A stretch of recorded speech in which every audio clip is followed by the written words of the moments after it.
ಕನಸಿನ ರಾಣಿ ಮಾಲಾಶ್ರೀ ಹಾಗೂ ನಟ ಸುನಿಲ್ರ ಪ್ರೀತಿಯ ವಿಚಾರ ಒಂದು ಕಾಲದಲ್ಲಿ ಕನ್ನಡ ಸಿನಿಮಾ ರಂಗದಲ್ಲಿ ದೊಡ್ಡ ಸುದ್ದಿಯಾಗಿತ್ತು. ಇವರಿಬ್ಬರು ಆ ಸಮಯದಲ್ಲಿ ನಾಯಕ ನಾಯಕಿಯಾಗಿ ಹಲವಾರು ಚಿತ್ರಗಳಲ್ಲಿ ಒಟ್ಟಿಗೆ ನಟಿಸುವ ಮೂಲಕ ಕನ್ನಡ ಚಿತ್ರರಂಗದ ಟಾಪ್ ಜೋಡಿಯಾಗಿದ್ದರು. ಇಬ್ಬರೂ ಕೂಡ ಪರಸ್ಪರ ಪ್ರೀತಿಸುತ್ತಿದ್ದರು. ಇನ್ನೇನು ಕೆಲವೇ ದಿನಗಳಲ್ಲಿ ಮದುವೆಯಾಗಬೇಕು ಅನ್ನುವಷ್ಟರಲ್ಲಿ ನಟ ಸುನಿಲ್ರವರು ಮಾಲಾಶ್ರೀ ಮುಂದೇನೆ ಆಕ್ಸಿಡೆಂಟ್ನಲ್ಲಿ ನರಳಿ ಸಾವನ್ನಪ್ಪಿದ್ದು ಮಾತ್ರ ಮಾಲಾಶ್ರೀಗೆ ಬಹುದೊಡ್ಡ ಆಘಾತವನ್ನೇ ಉಂಟುಮಾಡಿತ್ತು. ಅಂದ ಹಾಗೆ ಮಾಲಾಶ್ರೀ ಕನ್ನಡ ಸಿನಿಮಾ ರಂಗಕ್ಕೆ ಹೇಗೆ ಎಂಟ್ರಿ ಕೊಟ್ಟರು, ಟಾಪ್ ನಟಿಯಾಗಿ ಹೇಗೆ ಬೆಳೆದರು, ನಟ ಸುನಿಲ್ರವರ ಜೊತೆ ಪ್ರೀತಿಯಲ್ಲಿ ಬಿದ್ದಿದ್ದು ಹೇಗೆ, ಸುನಿಲ್ ತೀರಿಕೊಂಡ ಮೇಲೆ ಮಾಲಾಶ್ರೀ ಪರಿಸ್ಥಿತಿ ಹೇಗಿತ್ತು, ಈಗ ಹೇಗಿದ್ದಾರೆ ಅಂತ ನೋಡೋಣ. ಅದಕ್ಕೂ ಮೊದಲು ನಮ್ಮ ಈ ಚಾನಲನ್ನು ಸಬ್ಸ್ಕ್ರೈಬ್ ಮಾಡದೇ ಇರುವವರು ಸಬ್ಸ್ಕ್ರೈಬ್ ಮಾಡಿ, ಹಾಗೆಯೇ ಈ ವಿಡಿಯೋಗೆ ಒಂದು ಲೈಕನ್ನು ಕೊಡಲು ಮರಿಬೇಡಿ. ತಮಿಳುನಾಡಿನ ಚೆನ್ನೈನಲ್ಲಿ ಮಾಲಾಶ್ರೀ 1969ರಲ್ಲಿ ಒಂದು ಸಾಮಾನ್ಯ ಕುಟುಂಬದಲ್ಲಿ ಜನಿಸುತ್ತಾರೆ. ಅವರ ಮೂಲ ಹೆಸರು ಶ್ರೀದುರ್ಗಾ ಅಂತ. ಮಾಲಾಶ್ರೀ ಬಾಲನಟಿಯಾಗಿ ಸುಮಾರು 34 ಸಿನಿಮಾಗಳಲ್ಲಿ ನಟಿಸಿದ್ದಾರೆ. ಒಮ್ಮೆ ಸಾಹಿತಿ ಚಿ ಉದಯಶಂಕರ್ ರವರು ಪಾರ್ವತಮ್ಮ ರಾಜ್ಕುಮಾರ್ಗೆ ಮಾಲಾಶ್ರೀಯನ್ನು ಪರಿಚಯಿಸುತ್ತಾರೆ.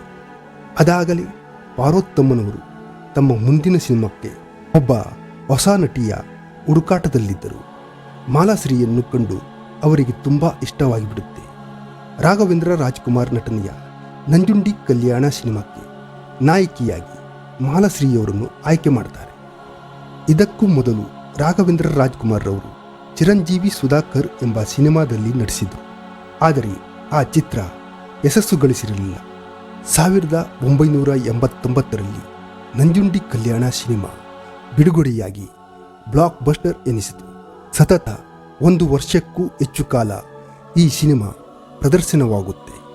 ಮಾಲಾಶ್ರೀ ಹಾಗೂ ರಾಘವೇಂದ್ರ ರಾಜ್ಕುಮಾರ್ಗೆ ಮುಂದೆ ಸಿನಿಮಾ ರಂಗದಲ್ಲಿ ಗಟ್ಟಿಯಾಗಿ ನೆಲೆಯೂರಲು ಈ ಒಂದೇ ಸಿನಿಮಾ ಸಾಕಾಯಿತು. ನಂಜುಂಡಿ ಕಲ್ಯಾಣ ಸಿನಿಮಾದಲ್ಲಿ ಅವಕಾಶ ಕೊಟ್ಟಿದ್ದರಿಂದ ಮುಂದೆ ಮಾಲಾಶ್ರೀ ಕನ್ನಡ ಸಿನಿಮಾ ರಂಗದಲ್ಲಿ ದಶಕಗಳ ಕಾಲ ರಾಣಿಯಾಗಿ ಮೆರೆದರು. ಇದೇ ಕಾರಣದಿಂದ ಮಾಲಾಶ್ರೀಯವರಿಗೆ ಡಾಕ್ಟರ್ ರಾಜ್ಕುಮಾರ್ ಕುಟುಂಬ ಎಂದರೆ ತುಂಬ ಪ್ರೀತಿ, ಗೌರವ. ಹಾಗೆಯೇ ಡಾಕ್ಟರ್ ರಾಜ್ ಫ್ಯಾಮಿಲಿಗೂ ಕೂಡ ಮಾಲಾಶ್ರೀ ಎಂದರೆ ಅಚ್ಚುಮೆಚ್ಚು. ಅಂದ ಹಾಗೆ ಪಾರ್ವತಮ್ಮ ರಾಜ್ಕುಮಾರ್ ತೀರಿಕೊಂಡಾಗ ಮಾಲಾಶ್ರೀ ಬಿಕ್ಕಿ ಬಿಕ್ಕಿ ಅತ್ತಿದ್ದರು. ತನ್ನ ತಾಯಿಯನ್ನೇ ಕಳೆದುಕೊಂಡ ಅನುಭವ ಅವರದಾಗಿತ್ತು. ಅಂದ ಹಾಗೆ 1990ರ ದಶಕದಲ್ಲಿ ಟಾಪ್ ನಟಿಯಾಗಿ ಬೆಳೆದ ಮಾಲಾಶ್ರೀ ನಟ ಸುನಿಲ್ರವರ ಜೊತೆ ಬೆಳ್ಳಿ ಕಾಲುಂಗುರ ಸಿನಿಮಾದಲ್ಲಿ ನಟಿಸುತ್ತಾರೆ. ಆಮೇಲೆ ಮಾಲಾಶ್ರೀಯವರು ಸುನಿಲ್ರವರ ಜೊತೆ ಹೆಚ್ಚೆಚ್ಚು ಸಿನಿಮಾಗಳಲ್ಲಿ ಕಾಣಿಸಿಕೊಳ್ಳತೊಡಗಿದರು.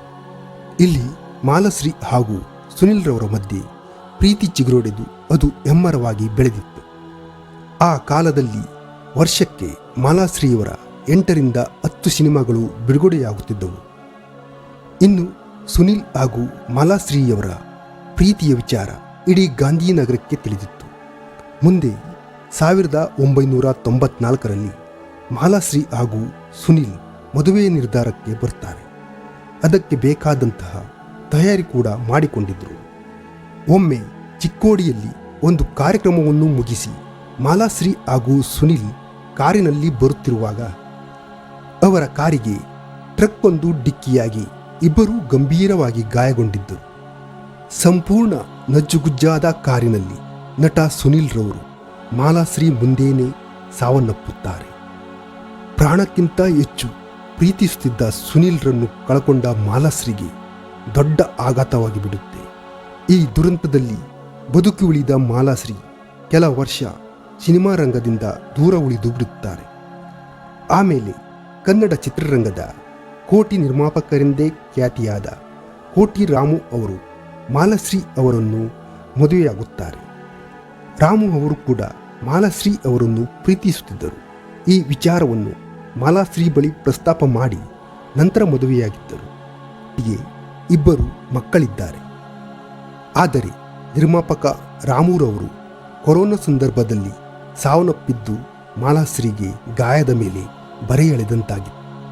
ಮಾಲಾಶ್ರೀ ಮಗಳಾದ ಆರಾಧನಾ ರಾಮ್ ದರ್ಶನ್ ಜೊತೆ ಕಾಟೇರ ಸಿನಿಮಾದಲ್ಲಿ ನಾಯಕಿಯಾಗಿ ನಟಿಸುವ ಮೂಲಕ ಕನ್ನಡ ಸಿನಿಮಾ ರಂಗದ ಗಮನ ಸೆಳೆದಿದ್ದಾರೆ.